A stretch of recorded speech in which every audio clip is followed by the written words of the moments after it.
Welcome to the Daily MBA, where business wisdom is served fresh and fast, straight from one of the top MBA programs in the world. I'll give you summaries of my lectures and readings, as well as the most important insights gained from an MBA, so you can apply all of this knowledge in every business. Let's get started. On today's episode, I'll be setting up the basics that you need to know for understanding digital marketing, because this is something crucial that you need to know if you want to be focusing on marketing. And basically, it's the only way of doing marketing today, because I don't think that really any other type of marketing is going to have the impact that digital marketing is having, and also that probably in a few years, we'll mostly have just digital marketing around us. So if digital marketing is something that you want to become an expert on, then this episode won't be enough for you. It will just be setting the basis of what you need to learn in order to start doing it. For online advertising, you're going to find three different types. You can have search advertising, display advertising, or social media advertising. And all of your goals are going to be related to these three types.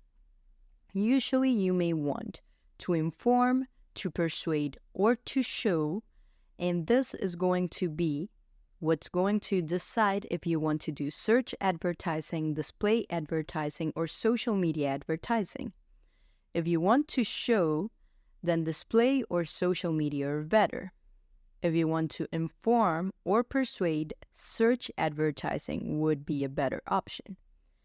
Another thing that you should consider for choosing which type of advertising to do would be the common metrics that are usually tied to advertising.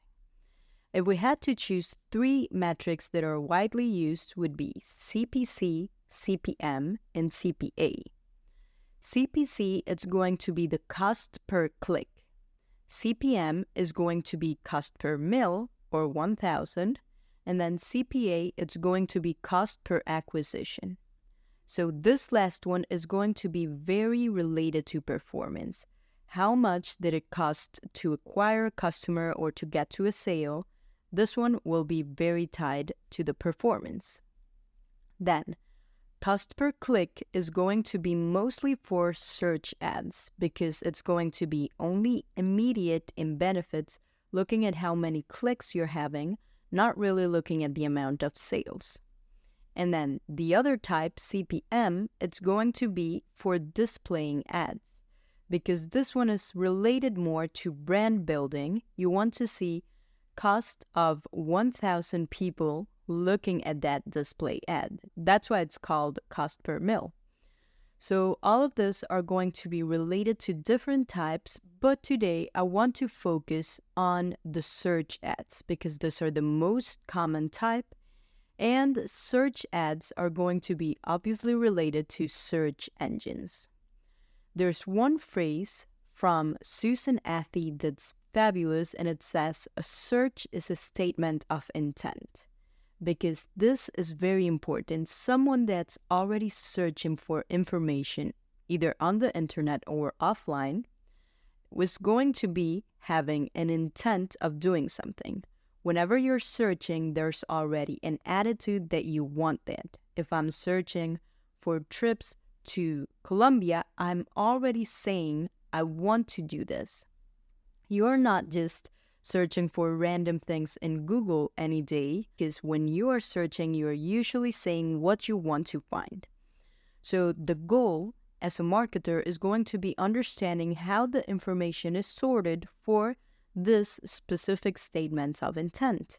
And you want to be ranking relatively high because if you are not in the top 3 or top 5 searches, then basically you don't exist for the people of the internet. So now that I'm talking about results, let's split the types of results into two. Usually you would have either algorithmic or organic results, and these are going to be all of the listings that appear on a search engine results page, usually abbreviated as the SERP, and these are going to be based on the algorithmic assessment of the relevance of the user's query. So if I'm searching something and it's relevant, it will come up. Google has already figured this out very good. the most relevant result to my search is going to come up first. But we may also have another type of result, and it's going to be the sponsored or pay result. And this is often going to have a small label that will say sponsored or ad, and these are going to be paid advertisements that are going to appear on the SERP higher because someone paid for it to appear there, not really because it was the most relevant one. So, how do you get to do both of these types? Ranking higher organically or ranking higher because you're paying for it. For ranking higher organically, you may want SEO strategies, and SEO is search engine optimization. So you want to be doing all of these things in order to rank higher. One of the good things is that we can split these strategies into things that you should definitely do, things that are not advised but they are not bad, and then things that are very bad to do, and that if you do them, Google will ban you and your URL will be banned forever. So let's start looking into the great things that you should do. First, always have updated content. Your updated content should also be in a good site. You should have frequent and changing keywords. You should also avoid broken links, and you should have lots of traffic. So these 5 things are going to be the basic characteristics of having a good SEO strategy. Now, things that are okay to do, not really recommended, but they won't get you banned, are going to be asking friends or family to click on your links when they hit the search of a specific keyword, or asking other websites to link into your website. And these are going to be commonly referred to as the gray hat strategies because they are okay. The first ones that I mentioned were called the white hat strategies because they were the ones that you should do. And now the bad ones, the ones that you should always avoid because they'll have very bad consequences, are going to be called the black hat strategies. And let's see some of what these ones could be. One of them would be using zombie websites that are going to link to your website, but these ones have no traffic or no content. They are basically just other websites that are linking to yours. And if you have other people that are talking about you, this will make you rank higher because of something that's called topical authority. If you know more about a specific topic and you have other websites that are being redirected into your link, then this will make you rank higher. But if you're doing it with zombie pages or bots, of course, this won't be good. And Google can detect those things, so if you have that, they are going to ban you. Also, you may have bots that are going to be viewing your website or going into it. Of course, this was also a black hat strategy that will lead to banning. And lastly, there's one that some people also try doing, but this will get them banned, and it's using hidden tags or text. So if I have a white website, I'm going to use white text over it so people can't see it, but the algorithms can, basically repeating keywords so you can rank higher. This is a very bad technique. None of these ones would actually work, and Google has already figured all of this out so they can ban you if you try doing all of them. So I'm mostly mentioning it just so you don't try doing them. Only the good ones would be updating the content, having a good website, having frequent and changing keywords, avoiding the broken links, and having lots of traffic. All of this, adding up to your topical authority, should make you rank higher in SEO. But again, this episode is not really diving deep into SEO. If you want to learn SEO, then I would recommend doing a specific course on SEO because there's so much to learn over there. This is just the basics of how you know how Google is ranking things up and how you could get higher. Now, the other type of result would be related to search engine advertising, or SEA. And for this, you have to understand the basics of AdWords. And I want to explain 3 things, and I'll start with the ad options. So if you've never placed Google Ads, you won't know that these ones are done with an auction type.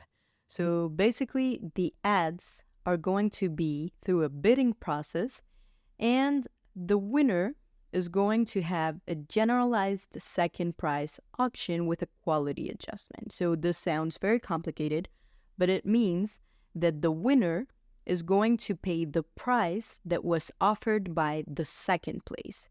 So if we are in the bidding process in the auction and I offer $10, then someone else offers 15 and I offer 20 and I win, I'm not going to be paying 20, I'm going to be paying what the other person offered. But if I didn't offer higher, then I wouldn't win. This relates to a mathematical theory that is a Nobel Prize winning idea. I'm not certain about the specific details of how it works, but it makes you basically just offer what you really think something is worth, because you won't run into the risk of offering a super high price and then having someone else pay for it because you might also be charged for that. So I don't really know the basics of the math. I just know it's the most efficient way of doing it for people to only offer what they're willing to pay. So it will be related to ad auctions, but second important concept is just because you won doesn't mean you'll be the first on the Google, on the search results. Basically, Google and the other search engines will also check for the quality content and will rank the ad in accordance to this quality score.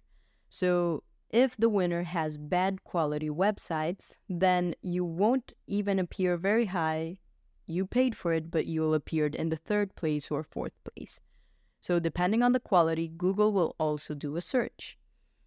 And the last thing that you should consider is that this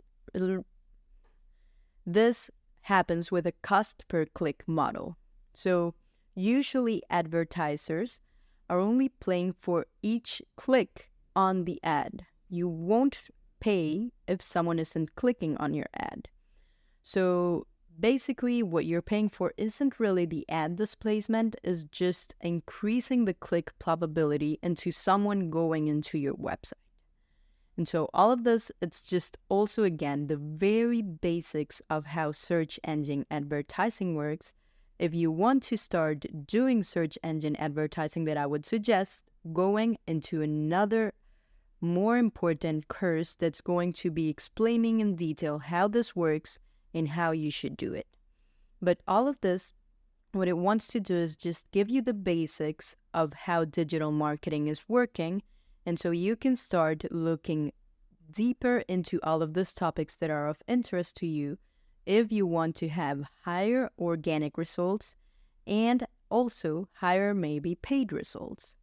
The other two types of advertising, called display advertising and social media advertising, I won't cover them in this episode, but let me know if you're interested in the comments so I can also start creating content around those two types of ads.